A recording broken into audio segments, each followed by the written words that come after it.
Bonsoir Jacques Chanu. Bonsoir. Vous êtes président de la Fédération française du bâtiment. Vous représentez les entreprises, les artisans qui rénovent, construisent des bâtiments partout en France. 3 immeubles pulvérisés à Marseille. 2 autres détruits cette nuit à cause de leur dangerosité.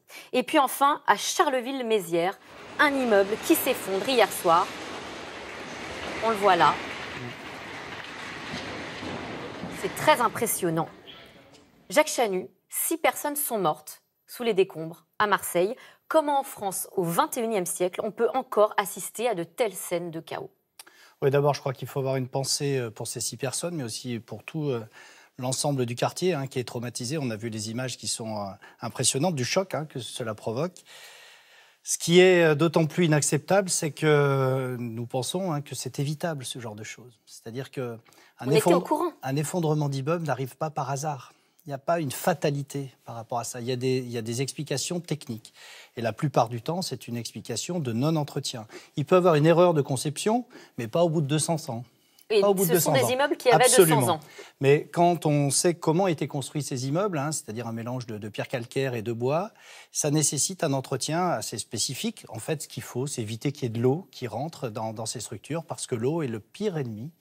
La pire ennemie des immeubles et des constructions. Alors on va revenir sur le rôle de l'eau. On sait comment on peut éviter ce genre de choses et ça passe principalement par l'entretien. Alors on peut éviter aussi en lisant les rapports et en faisant cas. Il y a quand même 3 ans, un rapport est publié qui révèle que 40 000 logements à Marseille sont en état de grand délabrement. Ça concerne 100 000 personnes. Pourquoi rien n'a été fait à ce moment-là? Les rapports ne font pas le budget. La problématique est toujours la même, c'est-à-dire que vous avez un rapport, c'est un constat. On connaît les solutions techniques, mais il faut des financements en face. Or, on s'aperçoit que dans ces quartiers, il y a souvent une très grande disparité sur les statuts de ces immeubles. Certains sont carrément à l'abandon, d'autres appartiennent à des bailleurs sociaux. D'autres c'est sont des très habitations rare privées. parce que les bailleurs sociaux entretiennent leur structure. Sans doute pas assez, mais la plupart du temps, ils essayent de consacrer des budgets à ça, au moins sur la solidité. Et puis, la plupart sont des copropriétés soit dégradées, soit laissées à l'abandon. C'est là où il y a une problématique qui est forte. Et on va regarder justement une carte de Marseille où on voit effectivement que la problématique des habitats délabrés est très forte, puisque ça peut monter jusqu'à 35% dans certains quartiers, 13% de logements délabrés en moyenne à Marseille, c'est énorme. Comment est-ce qu'on peut se dire qu'il y en ait autant en si peu d'espace? Alors, il faut voir ce qu'on appelle délabré. Moi, je pense qu'il y a différents niveaux. Oui, il y a différents niveaux. Il y a ceux qui peuvent être potentiellement dangereux en termes de structure, ceux qui peuvent être dangereux en termes d'équipement. On pense bien sûr à l'électricité, le plomb et autres. Et puis ceux qui nécessitent un entretien plus courant. Ce qui nous inquiète quand même surtout, c'est ceux qui présentent un problème de structure. Or là, très honnêtement, je pense qu'on ne peut plus ignorer. Malheureusement, il faut des drames. On ne peut plus ignorer que lorsqu'il n'y a pas d'entretien, on arrive à des catastrophes. Alors certes, au bout de 200 ans, bien sûr. Et alors, qui est censé entretenir ces c'est très clair. Sur la partie structure, donc tout ce qui est l'enveloppe du bâtiment, c'est le propriétaire. Donc le bailleur social, s'il est propriétaire, le propriétaire d'un immeuble complet, s'il est propriétaire complet, et les copropriétés. Et c'est là, souvent, que le bât blesse, parce que dans les copropriétés, il faut un accord souvent unanime, mais au moins majoritaire, pour refaire les travaux.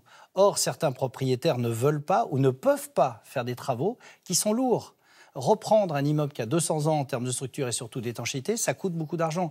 Comme par hasard, comme ces immeubles se sont dégradés au fil du temps, les appartements sont de piètre qualité, les loyers sont faibles et donc le montant du loyer ne permet pas d'investir dans les travaux. C'est la spirale infernale. Mais alors personne ne peut faire pression sur les copropriétaires. Qui est responsable? Comme il y a bien quelqu'un qui doit à un moment dire ce n'est plus possible, alors dans ce cas-là vous sortez de cet immeuble parce que c'est trop dangereux. Ben voilà, vous avez tout résumé. L'arsenal juridique existe. Tout ça existe entre les préfectures, sans vouloir rentrer dans le détail, les préfectures, les mairies et autres. Tout ça existe. Le problème, c'est le temps. C'est-à-dire qu'entre le moment où vous le décidez et le moment où concrètement vous pouvez prendre possession du bien, eh bien, ça peut durer plusieurs années. C'est ce qui est arrivé là. La loi Elan, qui vient d'être promulguée, essaye d'accélérer un certain nombre de choses en enlevant certaines contraintes. Par exemple, dans les quartiers classés, il fallait l'autorisation des ABF. Des contraintes administratives un peu moins lourdes. Mais il faut du temps. Je crois que la vraie problématique, au-delà de l'aspect juridique, c'est qu'est-ce qu'on peut monter comme montage économiques surtout, et financiers, qui permettent justement de trouver une solution, quel que soit le statut de cet immeuble dégradé. Alors, le maire de Marseille, Jean-Claude Gaudin, s'est exprimé ce matin. Il a tenu à répondre aux associations qui le tiennent, pour beaucoup, pour responsable. Il a répondu « J'ai fait ce qu'il fallait pour sécuriser ces immeubles ». Est-ce que vous êtes d'accord? Est-ce que la mairie ne pouvait rien faire de plus? Ce qui est très compliqué, c'est quand même d'exproprier des gens quand ils sont propriétaires de leur propre logement. C'est d'expliquer à des locataires qu'il faut qu'ils partent. Ils n'ont pas toujours conscience. Et en même temps, si leur mort est à la clé, peut-être... La problématique, c'est que là, évidemment, comme par hasard, vous avez noté d'ailleurs à Marseille, il y a des évacuations qui se font depuis 2 jours, parce qu'il y a une prise de conscience. Et ces personnes, d'ailleurs, où vont-elles? Sont-elles relogées? Alors ça, c'est la problématique des collectivités locales, c'est la problématique des bailleurs sociaux, c'est évidemment toujours un problème, surtout à Marseille. Pourquoi surtout à Marseille? Dans une grosse métropole, où il peut avoir des problèmes de logement. L'habitat dégradé, on l'avait tous en tête quand on a lancé ce qu'on appelle l'action cœur de ville, la rénovation... Quand je dis on, c'était Action Logement, en liaison avec l'État et la Caisse des dépôts. Et on a lancé un grand programme pour s'occuper de 220 villes, ce qu'on appelle les centres-bourgs, les villes moyennes, où les centres-villes sont aussi délabrés. Et donc ça a fonctionné? Et donc ça, c'est en train d'être lancé. Mais on n'imaginait pas, on n'a pas pris en compte les métropoles, parce que la problématique du logement dans les métropoles est totalement différente. Donc, voilà, on s'aperçoit que l'habitat dégradé, ce n'est pas que dans les campagnes, que dans les centres-bourgs, c'est partout. Vous parliez du rôle de l'eau.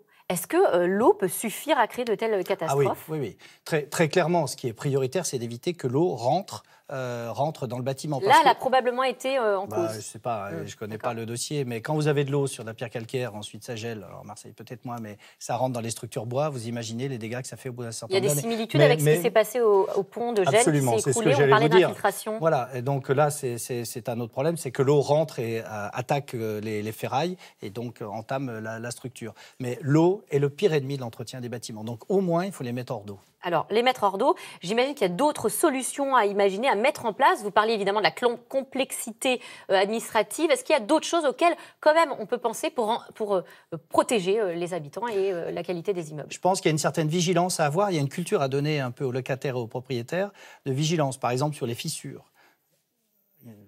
Là aussi, une fissure verticale, c'est jamais terrible, mais c'est pas forcément inquiétant. Une fissure horizontale, il faut plus s'inquiéter. Donc ça, par exemple, on peut le dire aux téléspectateurs qui nous regardent, qui pourraient craindre sur l'état de leur immeuble, les fissures horizontales. Oui, alors évidemment, ils se retournent vers leur syndic qui n'ont pas forcément les compétences techniques, mais le syndic peut se retourner vers un bureau de contrôle qui, lui, vient faire un diagnostic en termes de structure. Encore une fois, il y a des signes quand même. Une porte les portes, toutes les portes, pas une porte, mais toutes les portes qui ferment mal, qui ont des problèmes, c'est qu'il y a un tassement, ça peut arriver.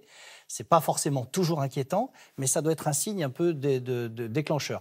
Je crois que ce qui est important, c'est qu'il y ait des diagnostics et surtout qu'il y ait de la prévention sur ces bâtiments. On appelle nos entreprises souvent trop tard. Les entreprises sont souvent sollicitées alors que les dégâts sont irréversibles. Pensons à l'entretien. Juste un mot quand même pour le reste de la France. On parle beaucoup de Marseille, mais on sait qu'il y a d'autres zones en France qui sont potentiellement insalubres aussi. Le gouvernement a publié une carte avec 14 sites prioritaires vers Lyon, aux alentours de Grenoble, Toulouse, aux alentours de Paris. Là, qu'est-ce qu'on peut faire ? Je crois que là aussi, il faut regarder très clairement ce qui est insalubre de ce qui est dangereux. Enfin, dangereux de manière très rapide, c'est-à-dire l'effondrement. D'accord. Ils peuvent être dangereux parce qu'ils sont insalubres avec une structure qui, elle, reste bonne.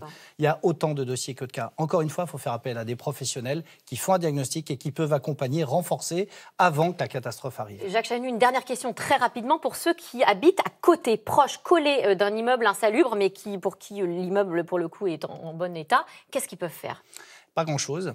Il faut simplement arriver à le rendre autonome en termes de structure, c'est-à-dire à faire des renforcements sur les liaisons avec l'immeuble qui est insalubre. D'accord, et prévenir donc leur syndic avant toute chose. Oui, et puis surtout faire venir des vrais professionnels. Je crois que c'est ça, pas essayer de bricoler les choses. Merci Jacques Chanu. Merci à vous d'être venu sur notre plateau. Tout de suite, C'est dans l'air avec Caroline Roux, une émission consacrée à la polémique née du discours d'Emmanuel Macron avec le maréchal Pétain. Le chef de l'État persiste et signe. Il rappelle qu'il a toujours condamné le Pétain de 40, mais qu'on ne peut pas gommer l'histoire de France. C'est dans l'air, c'est dans un instant.